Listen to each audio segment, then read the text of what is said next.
Students, क्या हाल है आप लोगों का? ठीक ठाक है।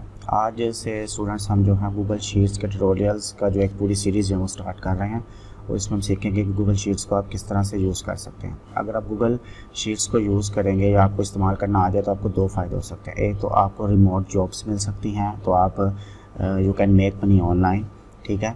इसके अलावा आपको डेली लाइफ के अंदर भी, अगर आप किसी ऑफिस में काम कर रहे हैं या अपना कोई डेटा एंट्री का काम कर रहे हैं, तो उसके अंदर भी आपको ये काफ़ी फ़ायदा दे सकती हैं।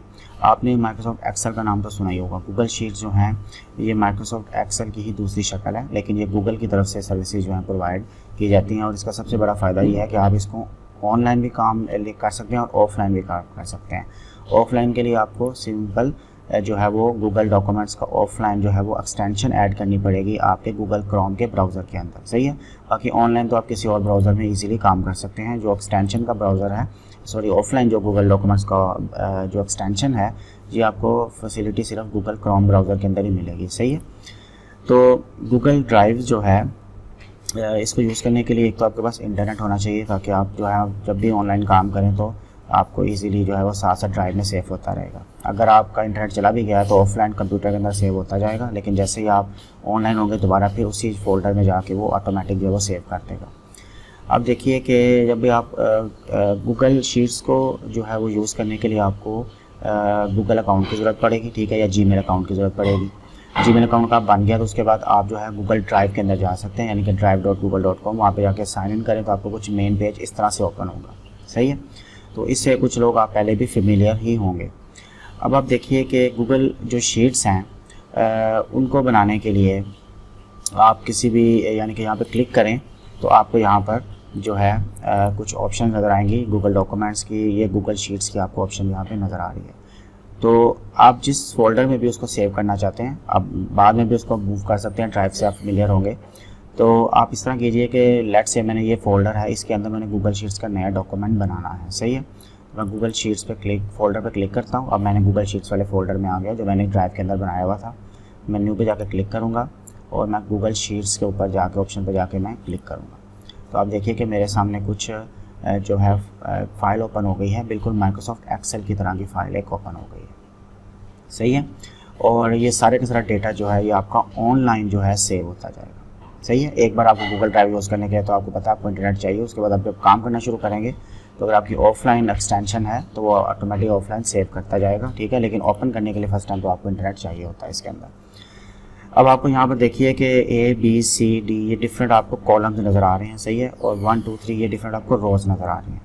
अब मैं जिस सेल पे मैंने इस वक्त आपको हाईलाइट किया हुआ है, ये इनको एक सेल कहते हैं, यानी कि जितना एरिया आपको ये बॉर्डर नज़र आ रहा है इसको हम एक सेल कहेंगे, सही है। और इस वक्त अगर मैंने इस पर क्लिक किया हुआ है तो मेरे इस सेल का जो नंबर होगा वो होगा जनाब, ये यहाँ से देखिए रो मेरी 2 है और कॉलम मेरा C है। तो इस वक्त मैं C2 जो है वो कॉलम के अंदर बैठा हुआ हूँ, सही है, या C2 सेल के अंदर बैठा हूँ। अगर मैं यहाँ पे क्लिक करता हूँ इस वक्त मैं A7 जो है वो कॉलम के अंदर बैठा हूँ, या सॉरी A7 जो है सेल के अंदर बैठा हूँ। ये रोज़ एंड कॉलम्स आपके लिए।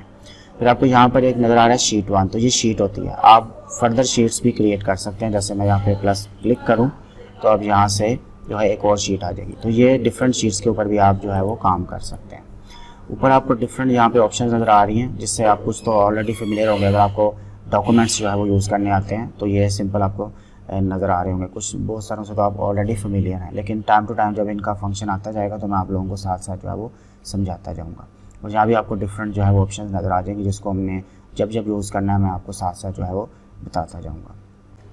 अब इसके अंदर आपने कोई भी डेटा एंटर करना है, यानी किसी सेल के अंदर भी आपने कुछ टाइप करना है, तो आपने सिंपल उस सेल को आपने सेलेक्ट करना है। लेट्स से मैंने इस वाले सेल के अंदर मैंने टाइप करना है, तो मैंने यहाँ पर क्लिक किया तो मैं यहाँ पर कुछ भी टाइप कर सकता हूँ, सही है। ये मैंने टाइप कर दिया तो मैंने इस सेल के अंदर जो है वो सेव कर दिया। देखिए यहाँ पे ऑटोमेटिक वो सेव करता जाएगा अगर आपके पास जो है वो इंटरनेट अवेलेबल है, सही है। तो ऑटोमेटिक सेव आपको माइक्रोसॉफ्ट एक्सेल की तरह Ctrl+S वगैरह प्रेस करने की ज़रूरत नहीं है। आप सिंपल, अगर आप ऑफलाइन भी काम कर रहे हैं फिर भी ऑटोमेटिक कंप्यूटर के अंदर सेव करेगा आपके किसी फोल्डर के अंदर रिस्पेक्टिव, सही है।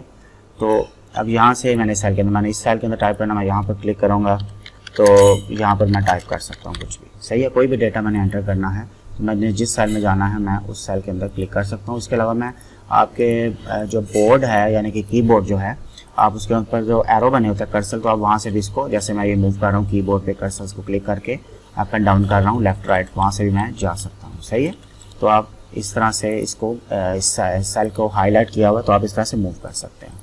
सही है, अब मैंने किसी सेल को कॉपी करना है तो मैं सेल को क्लिक करूँगा, तो मैं कंट्रोल सी पे क्लिक करूँगा अगर, तो मैं किसी और सेल में मैंने जहाँ पर इसको कॉपी करना है तो मैं वहाँ पर कर्सर को ले जाऊँगा। बेशक आप इस तरह से मूव कर लें, बेशक आप डायरेक्ट माउस के साथ मूव कर लें।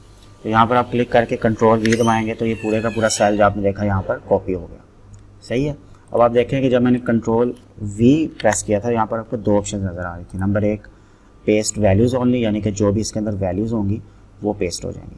पेस्ट फॉर्मेट ओनली का मतलब है कि जो भी फॉर्मेट इस सेल का होगा, अगर आप यहाँ पे क्लिक करते हैं तो वो फॉर्मेट जो है पेस्ट हुआ है, वो वैल्यूज़ यहाँ पर पेस्ट नहीं हुई। लेकिन अगर आप पेस्ट वैल्यूज़ ओनली करेंगे तो वो वैल्यूज़ पेस्ट हो जाएंगे। अगर आप कंट्रोल वी करेंगे तो एज इट इज़ जो है वो दोनों की दोनों चीज़ें जो है वो पेस्ट हो जाएंगी, क्योंकि आपने पूरे का पूरा सेल कॉपी किया हुआ है। लेकिन अगर आपने सेल के अंदर से डेटा कॉपी करना है तो आप उस सेल के ऊपर डबल क्लिक करें। सही है, वो हाईलाइट हो जाएगा।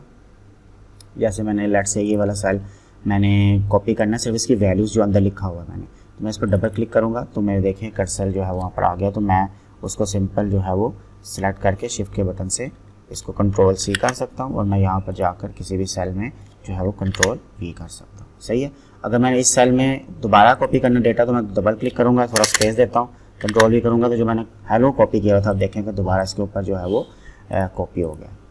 सही है, अब अगर हमने कोई डेटा जो है वो इंपोर्ट करना हो, यानी कि आपके पास कोई एक्सेल शीट पड़ी हुई है, गूगल की शीट पड़ी हुई है, ठीक है, अगर वहाँ से डेटा आपने इंपोर्ट करना हो तो आप किस तरह से इंपोर्ट कर सकते हैं। उसके लिए आप यहाँ पर ऊपर फाइल के ऑप्शन में जाएंगे, ठीक है, यहाँ पर देखिए कि इंपोर्ट लिखा हुआ है। सही है, जब आप इंपोर्ट पर क्लिक करेंगे तो एक नया पेज आपके सामने जो ओपन हो जाएगा।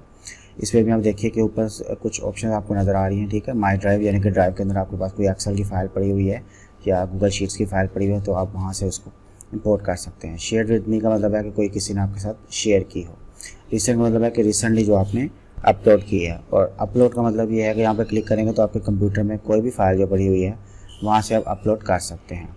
तो लेट्स से मैंने रिसेंट में कुछ अपलोड की थी तो मैं वो देख लेता हूँ। उस पर आप रिसेंट पर क्लिक करेंगे तो जो रिसेंट फाइल्स होंगी वो मेरे सामने आ जाएंगी और वहाँ से मैं ईज़िली जो है वो शेयर कर सकता हूँ डेटा को।